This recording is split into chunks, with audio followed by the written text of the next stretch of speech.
मैंने अपना इस्तीफा प्रमुख सचिव मध्य प्रदेश शासन सामान्य प्रशासन विभाग को भेजा है। अपने घर के उद्घाटन में अपने परिवार के साथ, अपने बच्चे, अपने माता पिता, अपने पति के साथ रहने का जो मेरा अधिकार है, अगर यह अधिकार मुझे नहीं मिलता है तो मैं इस पद पे नहीं बने रहना चाहती हूँ।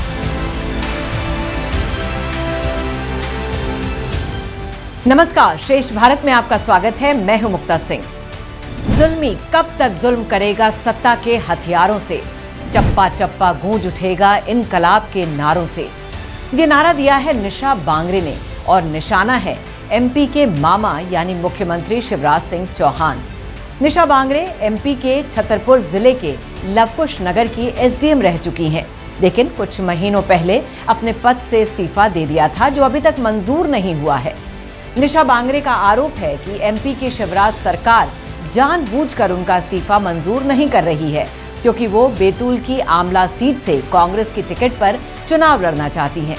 लेकिन ये तभी संभव हो सकता है जब एमपी सरकार निशा का इस्तीफा मंजूर करे, क्योंकि निशा बांगरे के खिलाफ विभागीय जांच चल रही है।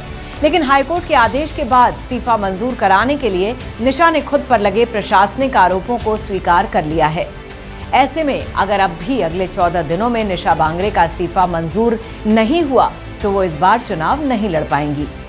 इसकी वजह ये है कि अगले ही महीने मध्य प्रदेश में विधानसभा चुनाव होने हैं और नामांकन की आखिरी तारीख 30 अक्टूबर है। निशा बांगरे की तरफ से कांग्रेस के राज्यसभा सांसद और एडवोकेट विवेक तनखा ने सुप्रीम कोर्ट में भी अर्जेंट हियरिंग याचिका लगाई है।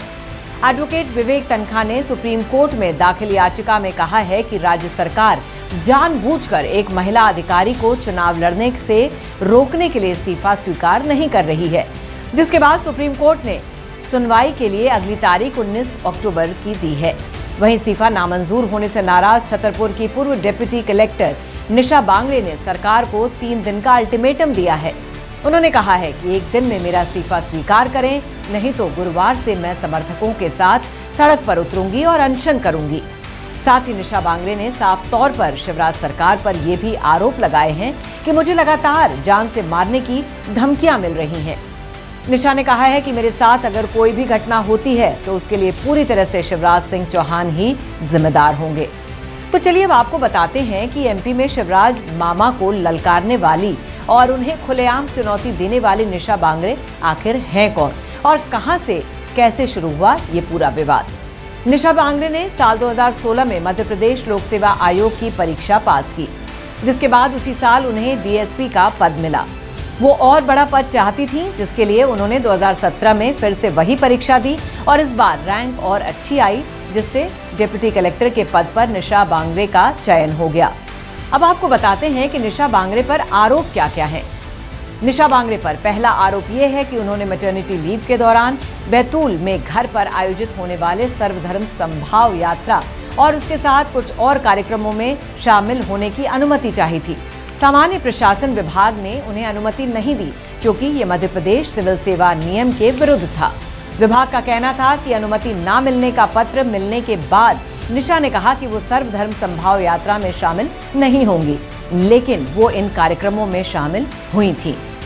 निशा बांगरे पर अगला आरोप यह है कि भोपाल में पदस्थ होने के दौरान उन्होंने शासकीय आवास को अवैध रूप से अपने अधिकार में रखा था।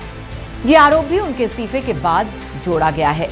इससे पहले इस मामले में उन पर विभागीय जांच नहीं चल रही थी। अब उन पर तीसरा आरोप यह है कि उन्होंने खुद के नाम पर आमला में आवासीय भूखंड और पति के नाम पर गुरुग्राम में जमीन खरीदने की सूचना समय पर नहीं दी थी। इसे मध्य प्रदेश सिविल सेवा नियम के नियम 16 का उल्लंघन मानते हुए ये आरोप जोड़े गए। इन सभी आरोपों पर सफाई देते हुए उस वक्त निशा ने कहा था कि उनके ऊपर पहले कोई विभागीय जांच नहीं हो रही थी।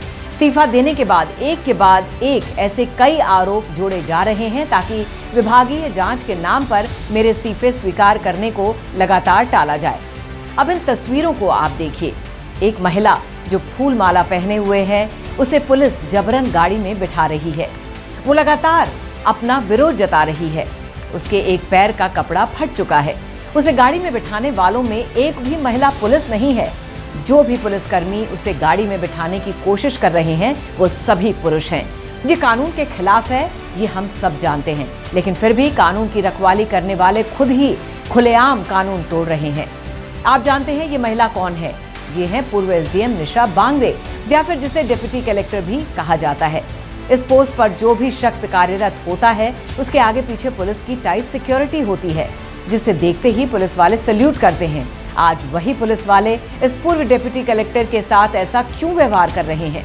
तो चलिए अब आपको ये पूरा मामला समझाते हैं। ये मध्य प्रदेश की पूर्व डिप्टी कलेक्टर निशा बांगरे हैं, जिन्होंने आज से कुछ महीने पहले ये कहते हुए डिप्टी कलेक्टर पद से इस्तीफा दे दिया था कि उन्हें छुट्टी नहीं दी जा रही है।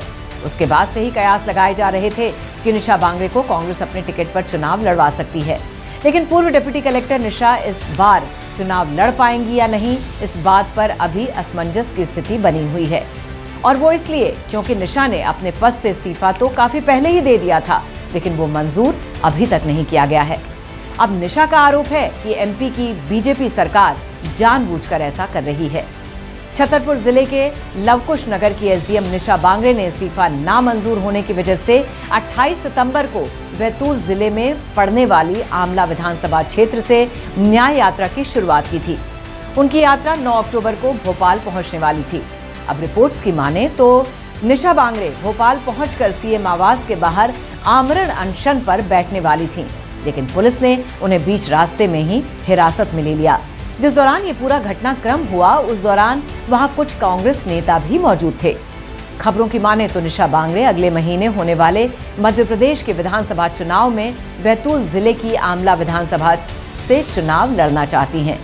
उन्होंने 22 जून 2023 को अपने पद से इस्तीफा दे दिया था, लेकिन 4 महीने बाद भी इस्तीफा नामंजूर होने से एमपी की राजनीति में उबाल आ गया है। निशा का दावा है कि वो एक अनुसूचित जाति की महिला हैं, इसी वजह से उन्हें उनके स्वतंत्रता के अधिकारों से दूर किया जा रहा है। इसी बीच निशा ने बड़ा दावा ये भी किया है कि अगर वो बीजेपी की टिकट पर चुनाव लड़ने की मंशा जाहिर करती तो उनका इस्तीफा एक दिन में मंजूर हो जाता। बीजेपी सरकार का विरोध करते हुए निशा ने कहा कि शिवराज सरकार उनके साथ अन्याय कर रही है।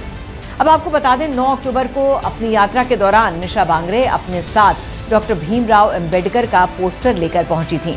उन्होंने प्रशासन पर यह भी आरोप लगाए कि विरोध प्रदर्शन के दौरान न सिर्फ एक दलित बेटी के कपड़े फाड़ दिए गए, बल्कि अंबेडकर का पोस्टर तक फाड़ दिया गया।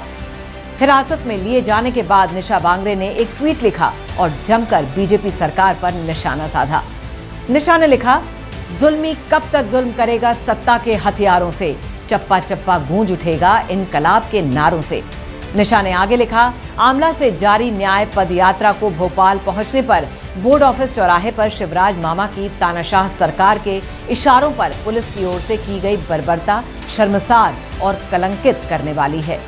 इससे पहले निशा ने इस्तीफा देते वक्त भी शिवराज सरकार को निशाने पर लेते हुए क्या कहा, ये भी आपको सुनाते हैं। अगर मैं अपनी धार्मिक भावनाओं को, अपने मौलिक अधिकारों को, अपने ही घर के उद्घाटन में शामिल होने की अनुमति अगर मुझे नहीं मिल सकती है तो यह संवैधानिक अधिकारों का हनन है। और अगर मैं अपने ही अधिकारों की रक्षा नहीं कर सकती इस पद में रहते हुए तो मैं इस पद में रहना उचित नहीं समझती हूँ।